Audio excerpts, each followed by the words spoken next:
हनुमान बचपन से ही असाधारण थे। उनकी ऊर्जा, उनकी शक्ति, सब कुछ अलौकिक था। एक दिन उन्हें भूख लगी। उन्होंने आकाश में देखा एक चमकता हुआ लाल गोला। वाह, कितना सुंदर फल है! और वे सीधे उसकी ओर उड़ पड़े। हनुमान आकाश में उड़ते गए। देवता उन्हें देखकर चकित रह गए। वायुदेव उनके पीछे पीछे चल रहे थे ताकि उनका बालक सुरक्षित रहे। सूर्यदेव मुस्कुराए। ये कोई साधारण बालक नहीं है। उन्होंने अपनी किरणों को शीतल कर दिया। जब हनुमान सूर्य के पास पहुंचे तो पूरा ब्रह्मांड जैसे थम गया।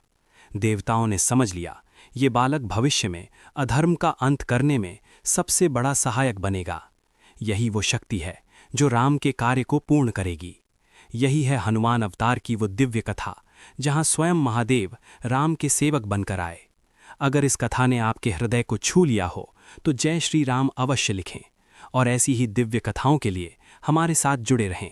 जब ब्रह्मांड शांत था, जब देवता भी आने वाले समय को लेकर चिंतित थे, तभी कैलाश पर बैठे महादेव ने अचानक अपनी आंखें खोलीं और उनके होठों से निकला राम।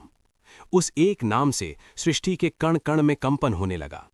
क्या आप जानते हैं वो कौन सा रहस्य था जिसने स्वयं शिव को एक वानर रूप धारण करने पर मजबूर कर दिया? आज की इस कथा में हम जानेंगे हनुमान अवतार का वो सत्य जो बहुत कम लोगों को पता है। बहुत समय पहले जब पृथ्वी पर अधर्म अपने चरम पर पहुंच रहा था, राक्षसों का आतंक कितना बढ़ गया था कि ऋषि मुनि अपने यज्ञ तक पूर्ण नहीं कर पा रहे थे। रावण, जो अत्यंत शक्तिशाली और विद्वान था, अपनी शक्ति का दुरुपयोग करने लगा था। देवता परेशान होकर ब्रह्मा जी के पास पहुंचे। प्रभु, अब इस अधर्म का अंत कौन करेगा? तब ब्रह्मा जी ने शांत स्वर में कहा, समय आ चुका है। नारायण स्वयं मानव रूप में अवतार लेंगे। कैलाश पर्वत पर भगवान शिव गहरी समाधि में लीन थे। उनके चारों ओर शांति थी, केवल गंगा की धारा और मंद वायु का स्पर्श। अचानक उनकी आंखें खुलीं। मेरे प्रभु श्री राम! माता सती ने आश्चर्य से पूछा, प्रभु, आप इतने भावुक क्यों हो रहे हैं? शिव बोले, देवी, मेरे आराध्य स्वयं पृथ्वी पर आने वाले हैं और मैं उनकी सेवा किए बिना कैसे रह सकता हूं? सती ने धीरे से कहा, प्रभु, रावण तो आपका परम भक्त है, तो क्या आप उसके विरुद्ध खड़े होंगे?